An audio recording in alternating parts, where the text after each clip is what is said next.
Nearly 50 years ago, this man discovered that I am his brother. Bill, that's not one of the great discoveries, is it? No, no, that's a joke. Yes, it's a joke. Jeez.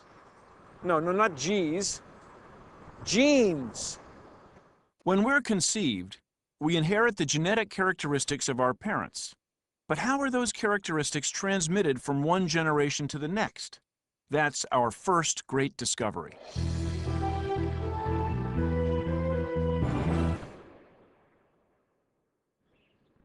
In the middle of the 19th century, an Augustinian monk named Gregor Mendel took up the question of biological inheritance with a series of experiments.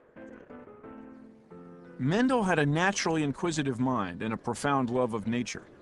His scientific interests ranged from research on plants to meteorology and the theories of evolution.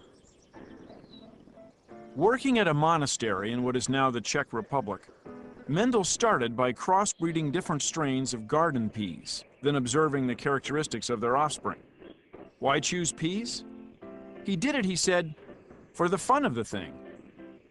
Mendel noticed that when he crossed a round pea seed with a wrinkled one, the offspring were round, not a mix of the two characteristics as he had expected.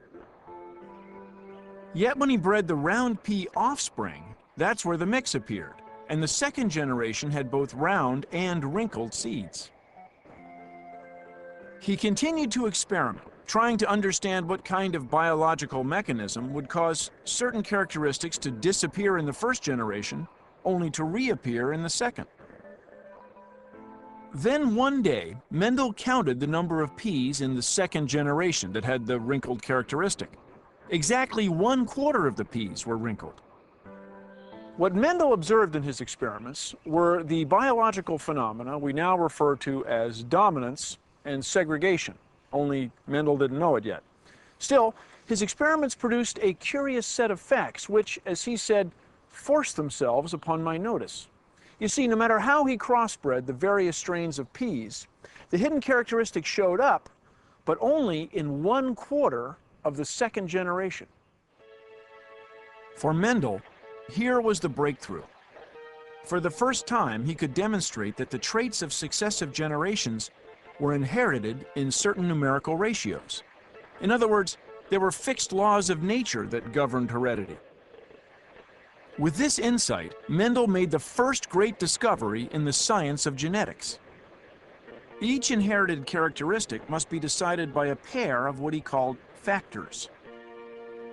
Each parent, he said, contributes one factor for each characteristic.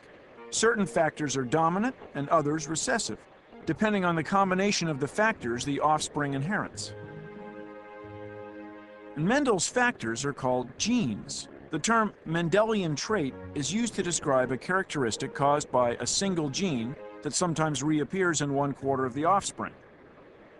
That characteristic can be innocuous, such as freckles or the ability to curl your tongue. But it also can lead to serious illnesses like cystic fibrosis or Tay-Sachs disease. Imagine all that from one man's work with the humble pea, and it was experiments with another humble species that produced our next great discovery.